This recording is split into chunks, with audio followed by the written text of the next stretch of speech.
నమస్తే అందరికీ ఎట్లున్నారు? మంచిగున్నారు కదా? అనేమి మనక్క పేద ధనిక తేడా లేకుండా జరుపుకునే పండుగ శ్రీరామనవమి. నాకు కూడా ఇష్టమైన పండుగ శ్రీరామనవమి. నేను శ్రీరామనవమి ఎట్లా జరుపుకున్నావో చూపిస్తా రండ్రి.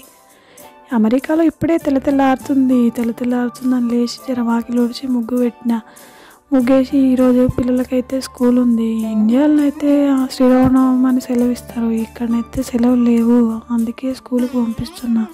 శ్రీరామనవమి అని తలస్నానం చేయించి బొట్టు పెద్దగా పెట్టినా చూడండి, బొట్టు ఎట్లా పెట్టినా చూడండి.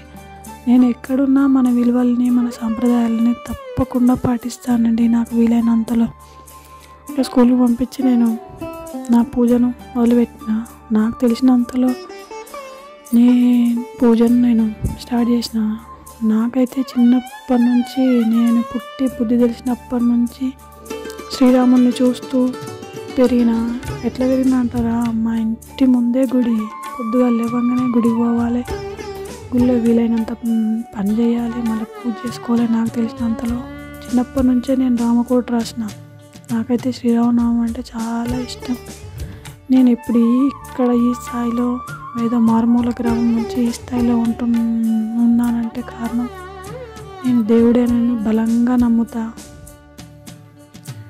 నాకు తెలిసినంతలో నేను పూజ చేసుకున్నా. శ్రీరామ రామ రామేతి రమే రామే మనోరమే సహస్రనామ తత్తుల్యం రామనామ వరానమే. ఈ శ్లోకం చదువుకుంటూ అభిషేకం చేసుకున్నా. అట్లే వడపప్పు లేదు,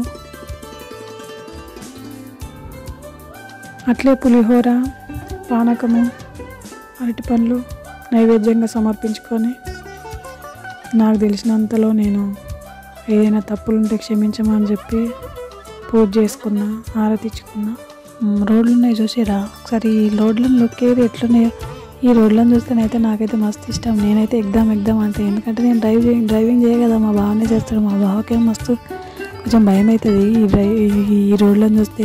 నాకు మాత్రం ఏం భయం కాదు. నేను ఇవి చూస్తే నాకు నూడిల్సే గుర్తుకొస్తాయి, మ్యాగీ నూడిల్స్ లాగా రోడ్లు. ఏమంటారు మీకైతే? ఏమంటారో చెప్పింది.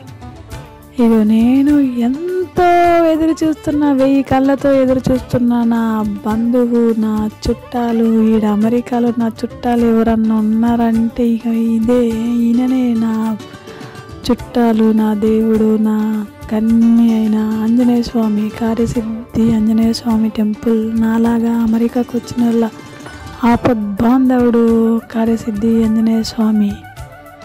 నాకైతే ఎంతో ఇష్టమైన గుడి.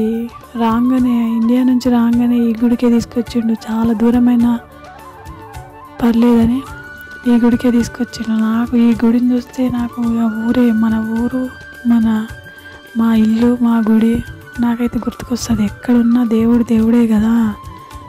కానీ ఎంతైనా ఆంజనేయ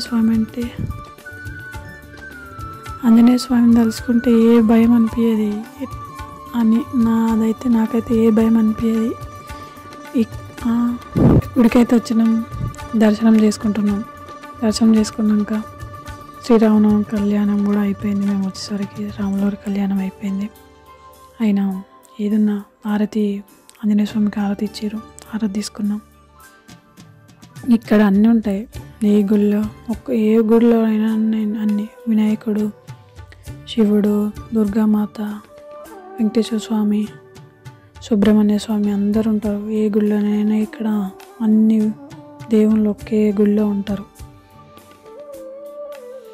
రామా అంటే చాలు, రామన్న పదాన్ని పలికితే చాలు, ఎన్ని కష్టాలున్నా, ఎన్ని ఆపదలున్నా, ఎన్ని బాధలున్నా తొలగిపోతాయి. నేనైతే చిన్నప్పటి నుంచి రామా అన్న పదాన్ని పలుకుతూ, రామా అన్న పదాన్ని నాకు ఊపిరిన్నంత వరకు పలుకుతా అని నేను నిర్ణయం చేసుకున్నా. రోజు రామనామ స్మరణ నేను తప్పకుండా చేస్తా.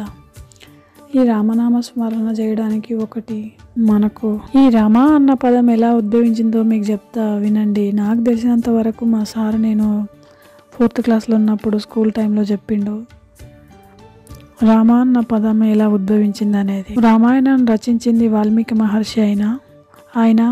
వాల్మీకి మహర్షి మొదటగా ఒక వేటగాడు అంటే అతని వృత్తి వేటాడడం. వేటాడుతున్నప్పుడు ఒక చెట్టు మీద నుండి ఒక పక్షిని వేటాడి కింద పడేస్తాడు. ఆ పక్షి విలువిల్లాడుకుంటూ చచ్చిపోతుంది. అప్పుడు ఆయన మనసంతా చంచలమై ఈయనేంది, ఈ వేటాడడం ఏంది అని తనను తాను తెలుసుకుంటాడు. తనను తాను తెలుసుకున్నప్పుడు తనకు రామ అన్న పదాన్ని పలకడం రాదు.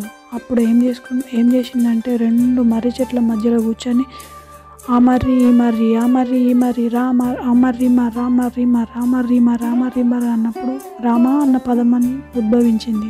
ఈ రామ అన్న పదంని తీసుకొని దాన్ని ధ్యానిస్తూ అట్లే రామాయణం రచించిందంట. ఈ రామ అన్న పదాన్ని అట్లే గుళ్ళో కూర్చుండి రామ అన్న పదాన్ని ధ్యానించిన కొద్దిసేపు కూర్చున్నా. ఇక్కడ చూడండి ఎంతమంది వచ్చారో గుడికి. ఇక్కడికి వస్తే మనసు అయితే ప్రశాంతంగా ఉంటుంది. మనం మన దగ్గర ఉన్న ఫీలింగ్ వస్తుంది. నాకైతే నీకు అట్లే దర్శనం అయిపోయింది. చివరగా ప్రసాదం ఇచ్చారు, వడపప్పు, పానకం. శ్రీరామచంద్రునికి ఇష్టమైన పానకం, వడపప్పు తిన్నాం. ఇప్పుడు బయటకు వెళ్ళేసరికి 9 అవుతుంది, 8:30, 9 అవుతుంది. శ్రీరామ రక్ష సర్వజగత్తు రక్ష, పునఃదర్శన ప్రాప్తిరస్తు, జై శ్రీరామ్ అనుకొని ఇంటికి తిరుగు ప్రయాణం అయినాము.